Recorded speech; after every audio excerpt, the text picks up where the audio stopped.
तो आज का हमारा टॉपिक है संधारित्रों का संयोजन, कॉम्बिनेशन ऑफ कैपेसिटर।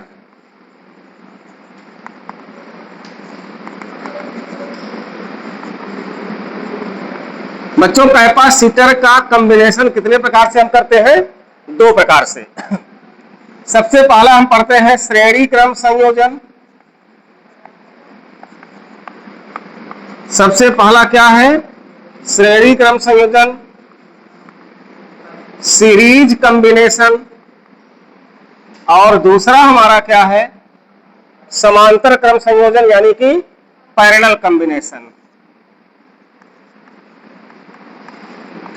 दूसरा है समांतर क्रम संयोजन, जिसको हम बोलते हैं पैरेलल कॉम्बिनेशन।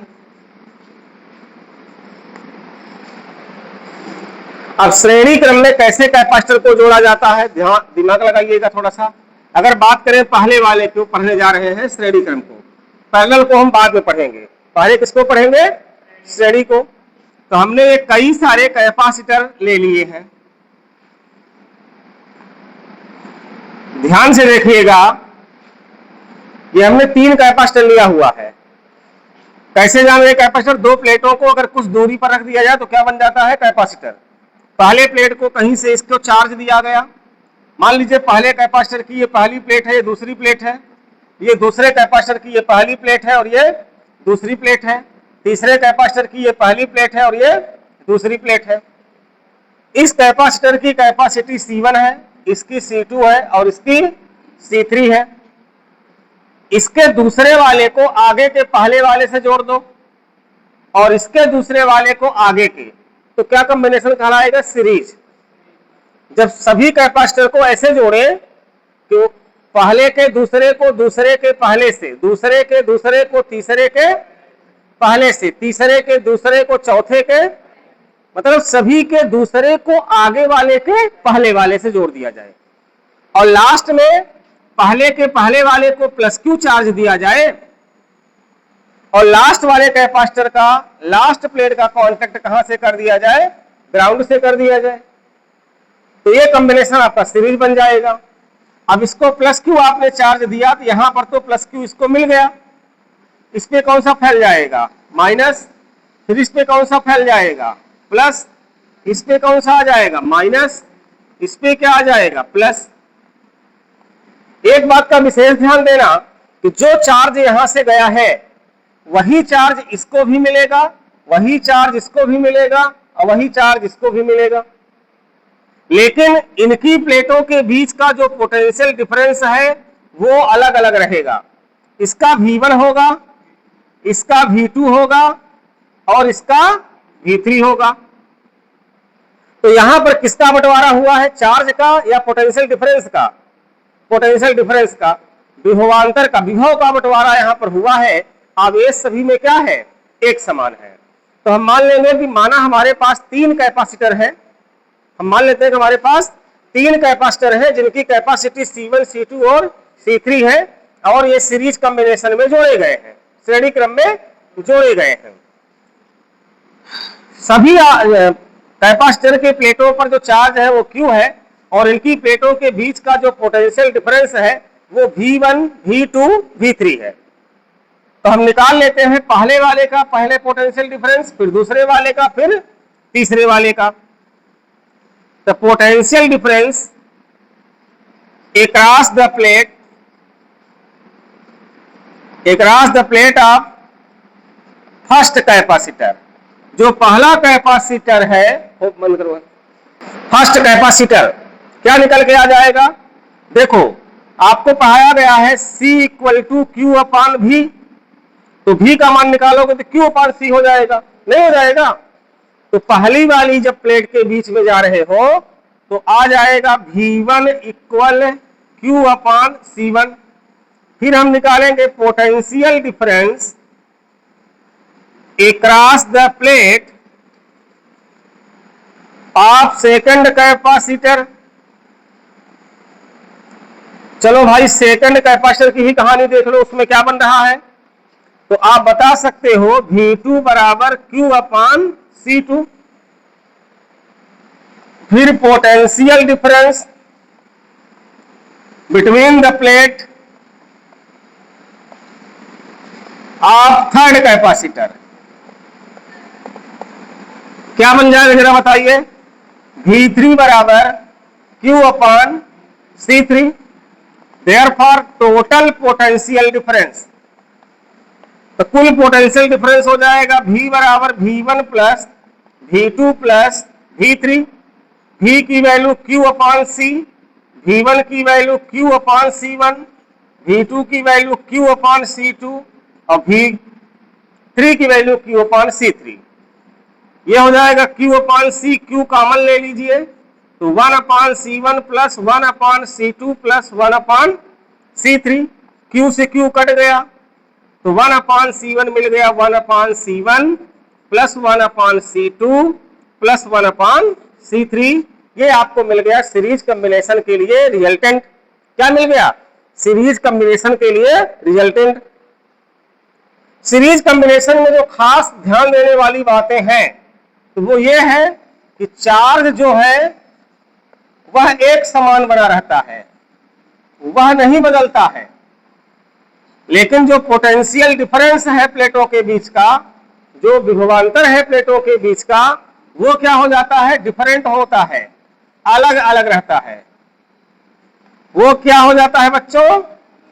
अलग अलग रहता है। ये दो बातें विशेष ध्यान दीजिएगा, इसमें चार्ज का बंटवारा नहीं होता, पोटेंशियल डिफरेंस का बंटवारा हो जाता है। ठीक है, सीरीज कॉम्बिनेशन को आप कंप्लीट करिए, तब जाकर के मैं आपको सुनाता हूं पैरेलल कॉम्बिनेशन।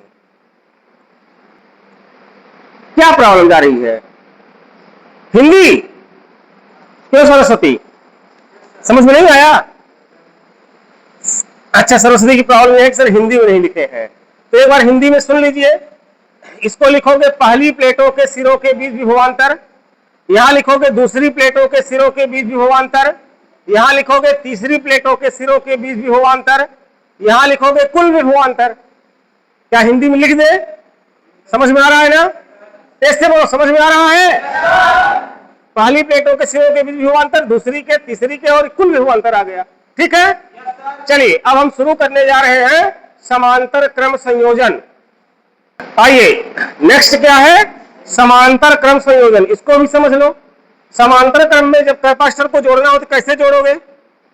सभी कैपेसिटर को ऐसे मान लो, ये पहली प्लेट है, दूसरी प्लेट, इसके बाद एक और रख दीजिए, और सभी के पहले प्लेट को एक जगह और दूसरे प्लेट को ला करके दूसरे जगह। देखो इस प्रकार समझो, जैसे ये हो गया पहला कैपेसिटर, ये हो गया दूसरा कैपेसिटर, ये हो गया तीसरा कैपेसिटर। ठीक है, सभी की पहली प्लेट को लाइए एक जगह से जोड़ दीजिए, एक जगह जोड़ दिए कि नहीं जोड़ दिए, और दूसरी प्लेट को लाइए दूसरे जगह जोड़ दीजिए। पहली प्लेट को एक उभयनिष्ठ बिंदु से, और फिर यहां से क्या देंगे? प्लस क्यू आवेश, इस बिंदु का नाम दे दीजिए ए, और दूसरी प्लेट का नाम, बिंदु का नाम दीजिए बी, और इसका संपर्क कहां से कर दीजिए? पृथ्वी से। अब जब यहां से प्लस क्यू आवेश आपने दिया तो देखो आवेश का यहां से वितरण हो जाएगा, इसको जो आवेश मिलेगा वो हो जाएगा Q1। क्या हो जाएगा? Q1। इसको जो आवेश मिलेगा वो हो जाएगा Q2, और इसको जो आवेश मिलेगा ये क्या हो जाएगा बच्चों? Q3 हो जाएगा। इसकी विद्युत धारिता कितनी दिया है? C1। इसकी कितनी दिया है? C2। इसकी कितनी दिया है? C3। यहां पर एक खास बात है कि सभी के प्लेटों के बीच का जो विभवांतर है वो एक समान रहेगा, विभवांतर नहीं बदलेगा। यहां पर उसमें क्या बदल रहा था? आवेश, विभवांतर बदल रहा था, लेकिन आवेश सभी का एक समान था। इसमें आवेश बदल रहा है, तो जो बदल रहा है उसी का मान हमको निकालना होता है। तो सबसे पहले इसको आप क्या लिखेंगे कि संधारित्रों को समांतर क्रम में जोड़ने के लिए प्रत्येक संधारित्र की पहली प्लेट को एक बिंदु से और दूसरी प्लेट को दूसरे बिंदु से जोड़कर पहले बिंदु को प्लस क्यू आवेश देते हैं, दूसरे बिंदु का संपर्क पृथ्वी से कर देते हैं। माना 3 संधारित्र समांतर क्रम में जोड़े गए हैं जिनकी विद्युत धारिताएं क्रमशः C1, C2, C3 हैं, और उनकी प्लेटों के पर आवेश Q1, Q2, Q3 है। उनकी प्लेटों के बीच विभवांतर भी है। Consider 3 capacitors are connected in parallel combination having capacity C1, C2, C3. Charges on each plates are Q1, Q2, Q3 and common potential difference between the plate is V. तो सबसे पहले आप चार्ज निकालना शुरू करिए। तो charge on the plate of first capacitor, पहले संधारित्र की प्लेटों पर आवेश, हिंदी से लिखना उस बार भूल गया था, चलो देख लो जो हिंदी वाले बच्चे हों। पहले संधारित्र की प्लेटों पर आवेश कितना हो जाएगा? Q1 बराबर C1 इंटू V। ऐसे ही दूसरे का निकालेंगे, तीसरे का निकालेंगे, लिखते बन जाएगा ना। Charge on the plate of second capacitor, Hindi में लिख लोगे, दूसरे संधारित्र की प्लेटों पर आवेश Q2 बराबर C2 भी हो जाएगा। फिर charge on the plate of third capacitor, charge on the plate of third capacitor Q3 बराबर क्या हो जाएगा? C3 भी, तीसरे संधारित्र की प्लेटों पर आवेश। अब कुल चार्ज निकाल लो। देयरफॉर टोटल चार्ज, कुल आवेश, कुल आवेश क्या हो जाएगा भाई साहब? हेलो भाई साहब, क्या आप बता सकते हो? Q1 plus Q2 plus Q3, Q1 plus Q2 plus Q3। देखो वो सो रहा है पीछे वाला एक लड़का, इसको नींद लगी है, नींद लगी है आपको। क्या करोगे जीवन में अपने आप? अपने जीवन में क्या कर सकते हो आप? क्या वीडियो बंद है? अच्छा चालू है, ठीक है, सब लोग जाने। कुछ बच्चे क्लास में आकर के सो जाते हैं।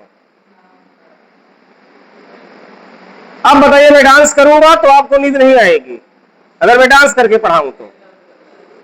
सिर दर्द कर रहा है तो आप दवाई लेके आते, आप छुट्टी में रहते, और क्लास में आकर के क्लास का अपमान करना। क्या आपने इंफॉर्मेशन दी? अच्छा, सोने की इंफॉर्मेशन दोगे? चलिए, अभी तो मैं सीरियस होकर पढ़ा रहा हूं, क्योंकि ये चीजें जो है रिकॉर्ड हो रही हैं, और अगर धोखे से भी मैं अपने मूड में पढ़ाता हूं जो रिकॉर्ड वाला नहीं, जो बच्चे हमसे पढ़े हैं पहले से वो जानते हैं। पर दादू तुम्हार किस्मत है कि तू रिकॉर्डिंग वाले में चले फंस गए हैं। आओ, अगर सोवत पूछ जाए मुँह मुँह भला, अब सोया ना। Q की वैल्यू क्या हो गई? C भी होती है कि नहीं होती? और Q1 की वैल्यू क्या हो गई? C1 भी। Q2 की वैल्यू C2 भी। देखो रंजना को समझ में आ गया। एक लड़की जो पहले टेस्ट में 20 में 2 नंबर पाई थी, अब देखो यहां पर तुरंत जवाब दे रही है, क्योंकि वो जग रही है। तुम भी जगो। C3 भी। इतना हुआ कि नहीं हुआ? तो C भी इक्वल टू क्या हो जाएगा? भी कॉमन ले लो, C1 plus C2 plus C3। तुम लोग अब ऐसी जगह में फंसे हो, देखो कि नाव में बैठ गए हो, बीच में जा चुके हो, कुछ भी करके किनारे तो लगने हैं, चाहे इस पार की चाहे उस पार, है ना। तो अब देखो, तुम लोग साइंस के छात्र हो भैया, 12वीं के, और फिजिक्स भी ले लिए हो, तो फिजिक्स तो आपको पढ़नी पड़ेगी, बिना पढ़े कल्याण होना नहीं है ना। हाँ, जितना मुझसे हो सकेगा पूरा सहयोग में देने का प्रयास करूंगा, लेकिन आपको मांगना भी पड़ेगा कुछ चीजें, ठीक है। अपने से मैं कब तक जानूंगा कि आपको क्या क्या चाहिए? आइए, V से V को कैंसिल कर दो तो C इक्वल टू क्या हो जाएगा? C1 plus C2 plus C3। ये देखिए आपका पैरेलल कॉम्बिनेशन का रिजल्ट आ गया। दोनों में डिफरेंस क्या मिला? सीरीज में आंसर क्या आया था? सीरीज में आंसर आया था 1/C1, 1/C2, 1/C3।